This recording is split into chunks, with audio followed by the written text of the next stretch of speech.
Hello friends, welcome back to my YouTube channel Soni coaching. दोस्तों, आज मैं आपके लिए सिंधु घाटी सभ्यता के पतन के बाद आगे की सभ्यता के बारे में बताना चाहती हूँ।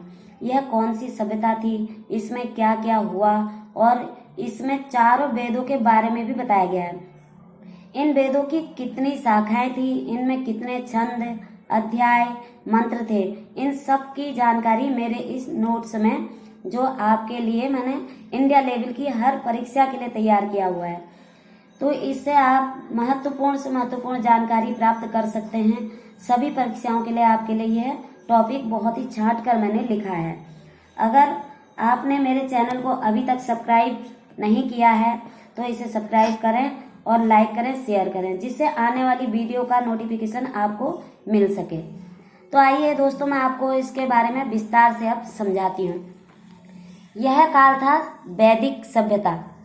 सिंधु सभ्यता के पतन के बाद जो नवीन संस्कृति प्रकाश में आई, उसके विषय में हमें महत्वपूर्ण जानकारी वेदों से मिलती है। इसलिए इस काल को हम वैदिक काल भी कहते हैं या वैदिक सभ्यता के नाम से भी इसे जानते हैं। क्योंकि इस संस्कृति के प्रवर्तक आर्य लोग थे, इसलिए कभी कभी आर्य सभ्यता के नाम से भी इसे जाना जाता है। यह आर्य शब्द का अर्थ श्रेष्ठ, उस्ताद और अभिजात्य, कुलीन, उत्कृष्ट, स्वतंत्र आदि है। यह काल 1500 ईस्वी पूर्व से 600 ईस्वी पूर्व तक अस्तित्व में रहा। वैदिक शब्द का नाम ऐसा इसलिए पड़ा कि वेद उस काल की जानकारी का प्रमुख स्रोत है। वेद 4 होते हैं: ऋग्वेद, सामवेद, अथर्ववेद और यजुर्वेद। इसमें से ऋग्वेद की रचना सबसे पहले हुई थी। ऋग्वेद में ही गायत्री मंत्र में जो भी सविता सूर्य को समर्पित है, ऋग्वेद में ही गायत्री मंत्र आया था। ऋग्वेद काल 1500 ईस्वी पूर्व से 1000 ईस्वी पूर्व तक चला था। आइए अब मैं आपको ऋग्वेद के बारे में बताती हूँ, इसका अध्ययन कराती हूँ। इसके 2 प्रकार के साक्ष्य उपलब्ध हैं: पुरातात्विक साक्ष्य और साहित्यिक साक्ष्य। पुरातात्विक साक्ष्य में इसके अंतर्गत निम्नलिखित साक्ष्य प्राप्त हुए हैं: चित्रित धूसर मृदा भांड, खुदाई में हरियाणा के पास भगवान पुरा में मिले और 13 कमरों वाला मकान, तथा पंजाब में भी प्राप्त 3 ऐसे स्थल जिनका संबंध ऋग्वेद काल से जोड़ा जाता है। आगे आइए मैं साहित्यिक साक्ष्य के बारे में आपको बताती हूँ। और ऋग्वेद में 10 मंडल एवं 1028 मंडल सूक्त हैं। पहला एवं 10वां मंडल बाद में जोड़ा गया है, जबकि दूसरा से 7वां मंडल पुराना है। आगे आइए इसके बारे में और मैं आपको जानकारी देती हूँ। देखिए, इसमें धर्म के बारे में मैं समझाती हूँ कि इसके धर्म के बारे में क्या बताया गया। वैदिक सभ्यता पार्ट 3। उत्तर वैदिक काल ऋग्वेद काल में प्राकृतिक शक्तियों की ही पूजा की जाती थी और कर्म कांडों की प्रमुखता नहीं थी। ऋग्वेद काल धर्म की अन्य विशेषताओं रूप में आबकारी शक्तियों अर्थात राक्षसों, भूत प्रेत, पिशाच एवं अप्सराओं का जिक्र दिखाई पड़ता है। अब बताती हूँ मैं इसके आर्थिक जीवन के बारे में। दोस्तों, ये आर्थिक जीवन इनका कैसा था? वैदिक आर्यों ने पशुपालन को ही अपना मुख्य व्यवसाय बनाया था। ऋग्वेद में सभ्यता ग्रामीण सभ्यता थी। इस वेद में गव्य एवं गव्यवती शब्द चारागाह के लिए प्रयुक्त हैं। गव्यवती और गव्य जो 2 नाम दिए गए हैं, चारागाह के नाम थे। प्रयोग मुद्रा में जैसे गाय होती है, गाय को भी उन्होंने प्रयोग मुद्रा में लिया था। इसको मुद्रा के रूप में माना जाता था। आगे मैं इसकी न्याय व्यवस्था के बारे में आपको बताना चाहूंगी। न्याय व्यवस्था धर्म पर आधारित होती थी। राजा कानूनी सलाहकारों तथा पुरोहित की सहायता से न्याय करता था। चोरी, डकैती, राहजनी आदि न्याय अनेक अपराधों का उल्लेख भी मिलता है इसमें। अब मैं आपको आगे बताती हूँ वैदिक साहित्य।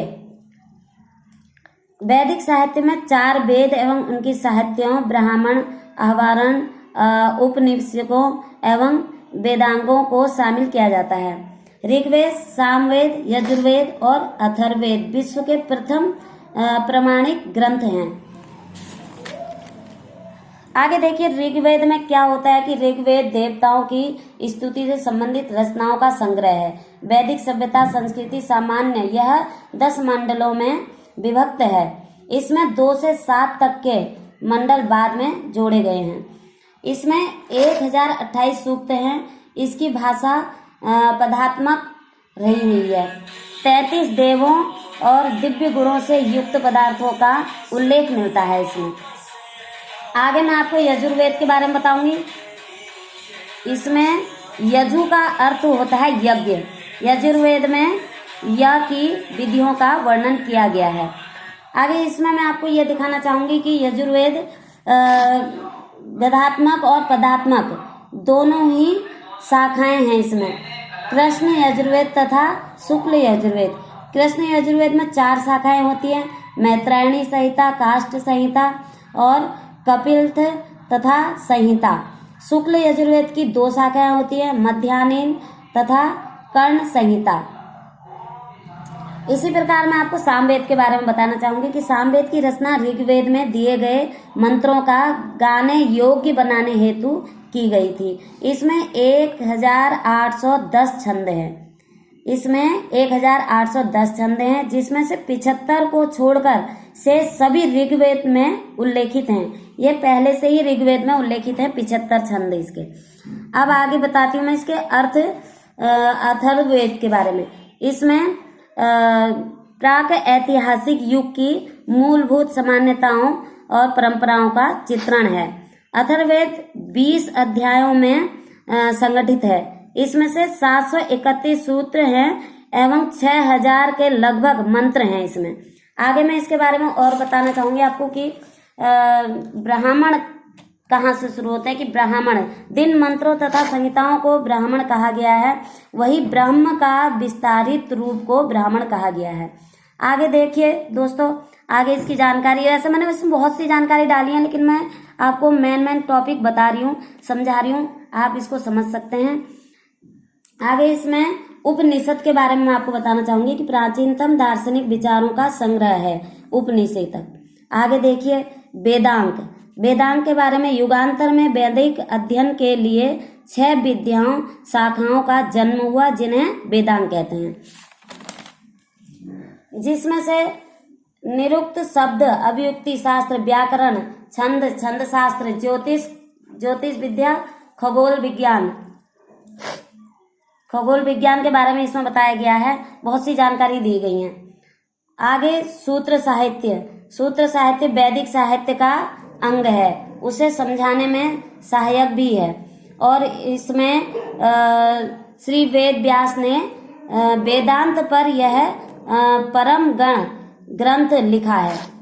देखिए दोस्तों, ये सभी कुछ मैंने जो जानकारी आपको दी है, ये आपकी अहम बहुत महत्वपूर्ण परीक्षाओं में महत्वपूर्ण कारगर सिद्ध होगी। महत्वपूर्ण क्वेश्चन, महत्वपूर्ण टॉपिक इसमें मैंने दिए हैं, जो आपके सभी परीक्षाओं में काम आने वाली हैं। धन्यवाद दोस्तों।